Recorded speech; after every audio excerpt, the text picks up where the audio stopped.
Hello guys, welcome to Mrs Pushpa కట్టెల channel. Okay, ఎప్పుడైనా మీకు ఇలా అనిపించిందా? ఇలాంటి ఒక బల్క్ ఆర్డర్ తీసుకునేటప్పుడు నేను చేయగలనా లేదా? ఎలా చేయాలి? ఆన్ టైం డెలివరీ ఇవ్వగలనా లేదా? అనే భయం ఎప్పుడైనా వేసిందా మీకు? నాకైతే చాలా భయమేసింది. ఫస్ట్‌లో 30 పీసెస్, 50 పీసెస్ అలాంటి ఆర్డర్స్ తీసుకున్నప్పుడే నాకు స్టార్టింగ్‌లో భయమేసేది. బట్ ఎలాగో ఒకలాగా అంటే 2 డేస్ డెలివరీ ఇవ్వాల్సిన రోజు కంటే ముందు రోజు నుంచే స్టార్ట్ చేసేదాన్ని. అలాగే కంప్లీట్ చేసేదాన్ని. కానీ ఈ 300 పీసెస్ అనంటే ఇంకా చాలా కష్టం కదా! నేను చాలా ఆలోచించాను. ఓకే.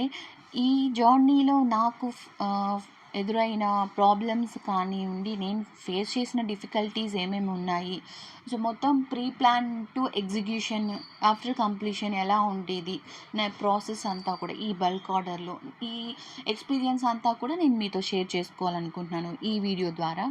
సో మన ఛానల్ని ఇప్పుడే ఫస్ట్ టైం చూస్తున్నట్లయితే ప్లీజ్ సబ్స్క్రైబ్ చేసుకోండి, నాకు ఎంతో సపోర్ట్ చేసిన వాళ్ళు అవుతారు.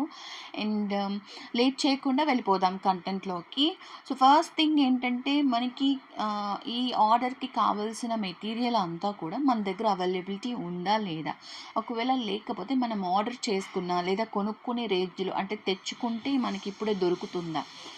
నాకైతే 1 వీక్ టైమే ఉండేది. ఈ 1 వీక్ ముందే వాళ్ళు ఆర్డర్ ఇచ్చారు కాబట్టి టైం చాలా తక్కువ ఉండేది. నాకున్న పాసిబిలిటీస్లో నాకు ఎక్కడెక్కడ దొరుకుతుంది అనేది ఒక ఎస్టిమేషన్ వేసుకున్నాను. అండ్ గ్రాసరీ ఐటమ్స్ అన్నీ కూడా ఇలాంటి బల్క్ ఆర్డర్స్కి మీరు కొంచెం బల్క్గా తీసేసుకోండి. ఎక్కడ హోల్సేలర్ షాప్స్ ఉంటాయో అక్కడ తీసుకుంటే మీకు ప్రైజెస్కి కూడా కొంచెం లాభం వస్తుందన్నమాట. అండ్ నేనైతే డీమార్ట్లో తీసుకున్నాను. డ్రై ఫ్రూట్స్ కానీ ఈ కేక్కి సంబంధించిన dry fruits, tutti frutti and maida, sugar, everything, refined oil అవంతా కూడా నేను డీమార్ట్లో తీసేసుకున్నాను.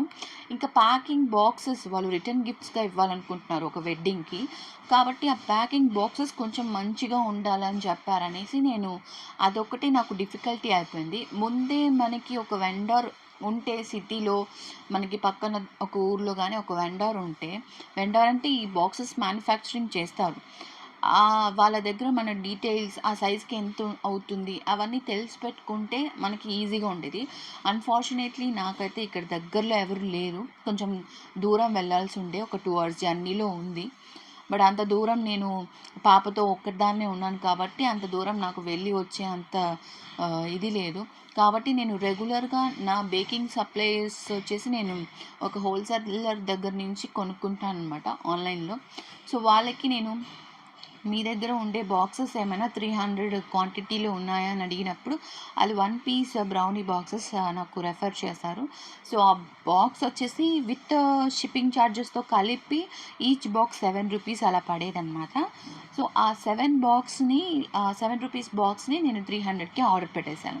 సో ఇలాగ మెటీరియల్స్ అంతా కూడా మనకి అవైలబిలిటీలో ఉండేలాగా నేను చేసేసుకున్నాను.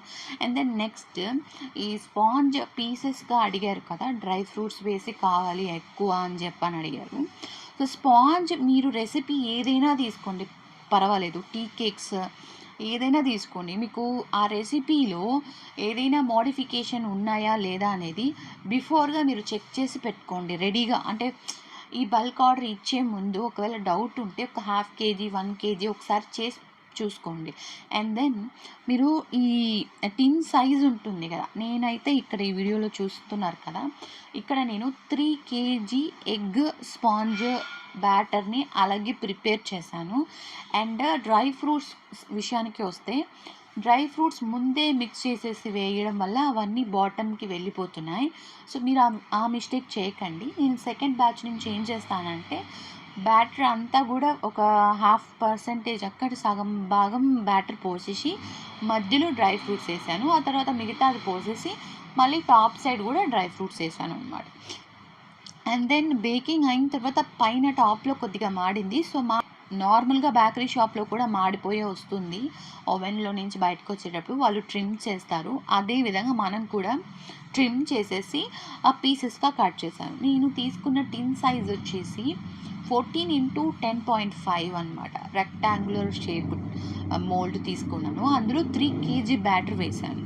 సో 3 kg బ్యాటర్ వేయడం వల్ల ఆ టిన్ సైజ్కి నాకు 3 inch బ్రెడ్త్ అండ్ 1 inch థిక్నెస్తో స్లైసెస్ అనేది క్రియేట్ చేశాను నేను. సో, ఆ ఒక్క టిన్‌కి నాకు 44 స్లైసెస్ వచ్చాయి. సో, టోటల్‌గా ఇలాగా ఈ బ్యాచ్ ఎలా అయితే చేశానో, అదే విధంగా నాకు 7 బ్యాచెస్ చేయాల్సొచ్చింది. అంటే 3 కేజీ, 3 కేజీ ఈ విధంగా నేను 7 టైమ్స్ చేశాననమాట. మొత్తం 2 డేస్ వచ్చి స్పాంజ్ చేశాను. ఒకటి అయిన తర్వాత ఒకటి ప్యాకింగ్ చేశాను. నాకు సపోర్టివ్‌గా మా అమ్మ గూడా వచ్చింది. ఈ స్పాంజ్ నేను ఒక సైడ్ ప్రిపేర్ చేస్తూ ఉంటే, మా అమ్మ వచ్చి అది కట్ చేసి మా అమ్మకి నేను ఇవ్వడం, మా అమ్మ దాన్ని ప్యాకింగ్ చేసి పెట్టడం, ఇదంతా అయింది. అండ్ ఇంకో థింగ్ వచ్చేసి ఇలాంటి ఫుడ్ గ్రేడ్ కవర్స్ కూడా మనకి ఒక కేజీ ఐ థింక్ 250 రూపీస్ అలా ఉండేది. అది బయట తీసుకోండి. అలా తీసుకుంటే పర్ కవర్ వచ్చి మీకు 1 రూపీ అలా పడుతుందనమాట. అందులో ఒక 500 కవర్స్ దాకా వచ్చాయి 1 కేజీకి. సో, కవర్స్‌ని సీల్ చేయడానికి నా దగ్గర సీలింగ్ మిషన్ లేదు. ఇప్పుడు ఈ ఒక్క బల్క్ ఆర్డర్ కోసం నేను సీలింగ్ మిషన్ రూ. 1000 పెట్టి కొనాలా అని చెప్పేసి మొత్తం క్యాండిల్‌తోనే సీల్ చేశాము. ఒకటికి 2 సార్లు సీల్ చేసేటప్పుడు చెక్ చేసుకొని మరీ చేశాను. ఎందుకంటే సమ్‌టైమ్స్ గ్యాప్స్ కూడా ఫార్మ్ అయిపోతుంది. ఆ తర్వాత కవర్ ప్యాకింగ్ అయిపోయిన తర్వాత దాన్ని బాక్స్‌లో పెట్టా అనమాట. ఎందుకంటే ఇది బ్రెడ్ కదా! మీరు డైరెక్ట్‌గా బాక్స్‌లో పెడితే వాళ్ళకి ఇచ్చి వాళ్ళు తినేటప్పటికి అది కొంచెం డ్రై అయిపోతుంది. ఇంకా గట్టిగా తయారవుతుంది. అందుకే మనం డబుల్ ప్యాకింగ్ చేయాల్సొచ్చిందనమాట. ఇంకో మెయిన్ విషయం ఏంటంటే ఈ బాక్సెస్ నాకు రాలేదు. ఎప్పుడైతే నేను ముందు రోజు నుంచి స్టార్ట్ చేశానో, ఇవాళ డెలివరీ చేయాలి, ఈ రిటర్న్ గిఫ్ట్స్ అన్నీ ఇవాళ డెలివరీ చేయాలంటే నాకు ముందు రోజు నుంచి స్టార్ట్ చేశాను. స్పాంజ్ కట్ చేయడం లాంటివి ప్యాకింగ్ చేసేసాను. కానీ ఫైనల్ ప్యాకింగ్ బాక్సెస్, ఆ బ్రౌనీ బాక్సెస్ అయితే రాలేదు.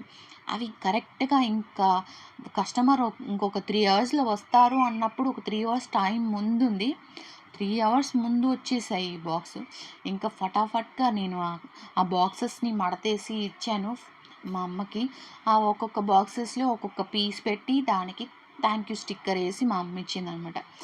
సో, ఈ విధంగా ఈ అన్ని స్ట్రగుల్స్ దాటుకొని నేనొచ్చాను. ఫైనల్‌గా ఇవన్నీ సర్దేటప్పటికి చాలా టైం పట్టింది. ఒక్కళ్ళే అయితే అస్సలు చేయలేము. మనకి ఎవరో ఒకరు సపోర్ట్ అనేది నీడెడ్ అనిపించింది. అండ్ నాకు ఇంకో ప్లస్ పాయింట్ ఏమైంది అంటే, నా దగ్గర స్టాండ్ మిక్సర్ ఉంది కాబట్టి నేను ఒక్కదాన్నే బేకింగ్ ఈజీగా చేయగలిగాను. అదే మీరు స్టాండ్ మిక్సర్ లేకుండా చేత్తో అంటే ఎలక్ట్రిక్ బీటర్‌తో చేయాలి అనుకుంటే ఇంకా ఎక్కువ టైం పడుతుందనమాట. సో, ఈ పాయింట్స్ అన్నీ కూడా మీకు ఎంతో కొంత యూజ్‌ఫుల్ అయ్యి ఉంటాయని అనుకుంటున్నాను. ఈ వీడియో మీకు నచ్చితే గనుక ఒక చిన్న లైక్ ఇవ్వండి. అండ్ మీకు ఇంకేమైనా డౌట్స్ ఉంటే కమెంట్స్‌లో చెప్పండి. నేను క్లారిఫై చేస్తాను. మరో ఇంట్రెస్టింగ్ వీడియోతో మళ్ళీ మీ ముందుంటాను. అంతవరకు టాటా బాయ్.